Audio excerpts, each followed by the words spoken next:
Mega DSC ప్రకటించాలనే డిమాండ్తో AP Congress పిలుపునిచ్చిన చెలో secretariat కార్యక్రమం ఉద్రిక్తతకు దారితీసింది.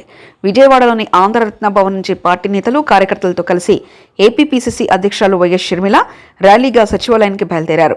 అమరావతి కరకట్టపై భారీగా మోహరించిన పోలీసులు తొలిక కార్యకర్తలు నాయకులను బలవంతంగా వాహనాల్లోకి తరలించారు. షర్మిలను చుట్టుముట్టి బలవంతంగా అరెస్ట్ చేసి వాహనం ఎక్కించారు. ఈ క్రమంలో కార్యకర్తలు పోలీసులకు మధ్య తోపులాట జరగడంతో ఉద్రిక్త వాతావరణం నెలకొంది.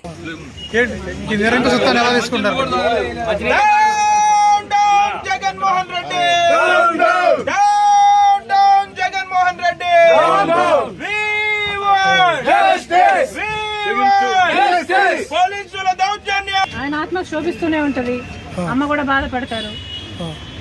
ఈరోజు రాజశేఖర రెడ్డి బిడ్డ పోరాటం చేస్తుందంటే ఎందుకోసం చేస్తుంది?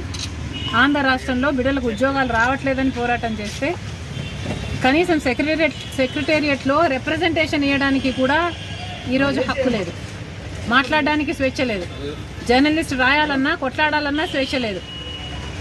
ఈరోజు కనీసం సెక్రటేరియట్లో రిప్రజెంటేషన్ తీసుకోవడానికి ముఖ్యమంత్రి లేడు, హోంమంత్రులు లేరు, డిప్యూటీ చీఫ్ మినిస్టర్లు లేరు, మంత్రులు లేరు, కనీసం సీఎస్ కూడా లేరంట. ఇక వీళ్ళకి ఏం చేతనైంది? పరిపాలన చేతనైందా? వీళ్ళకి స్పెషల్ స్టేటస్ తేవడం చేతనైందా? పోలవరం ప్రాజెక్టు పూర్తి చేయడం చేతనైందా? విశాఖ స్టీల్ ప్రైవేటైజ్ అయిపోతుంటే దాన్ని ఆపడం చేతనవుతుందా?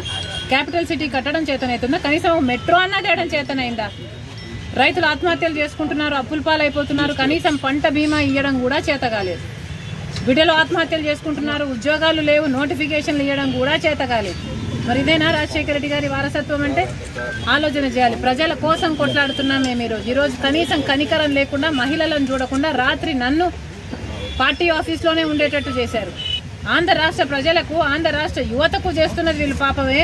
ముఖ్యంగా ప్రతిపక్షాలు, జర్నలిస్టులు ఇంతగా కొట్లాడుతున్నా కూడా కొట్లాడు కనీసం వీళ్ళ చిత్తశుద్ధిని కూడా ఈరోజు గౌరవించకుండా ఈరోజు ఇట్లా గాయపరిచి 2,30,000 ఉద్యోగాలు ఇస్తామని చెప్పి ఇయ్యలేదు, జాబ్ క్యాలెండర్ ఇస్తామని చెప్పి ఇయ్యలేదు, 23,000 మెగా డిఎస్సి అని చెప్పి ఈరోజు దగా డిఎస్సి 6,000 ఇచ్చారు. అది కూడా 26 రోజులు టైం ఉండగా ఇచ్చారు.